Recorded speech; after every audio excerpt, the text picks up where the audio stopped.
waxaan deganahay caasimadda dalka Muqdisho waxaan dhigtaa jaamacad waxaan ahay macallin iskool waxaan ahay hal abuur waxaan ahay dhiirigeliye bulshada saameynta bulshada aan ku leeyahay waxaan aaminsanahay inaan ahay qof bara ah bara bulshada ama dhalinyarada kuwooda da'da yar nolosha waxay tahay wanaageeda iyo quruxdeeda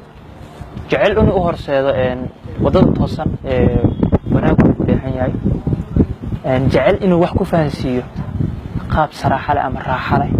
oo soo jiidasho leh aanan jeclayn inuu si qasaba ama joos ahaantiisa uu qofka wax ku fahansiiyo qof aanan jeclayn tan aan aaminsanahay ani ahaan abshir gaaran ahaan waa taas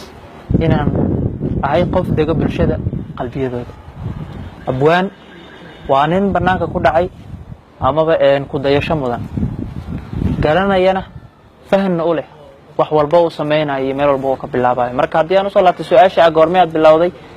hal abuurnimadaada waxaan bilaabay sanadu markay ahayd 2012 anigoo markaas u arkayay in aan sameyn karo ama aan curiyi karo iyadoo aan yeelanin markaas wax kayda balse waxa igu dhalatay markaas ama aan ogaaday maskaxiyan inaan ahay qof hal abuur ah waxna sameyn karo oo bulshada wax u soo gudbiyi karo sanadkayga ugu dambeeyay dugsiga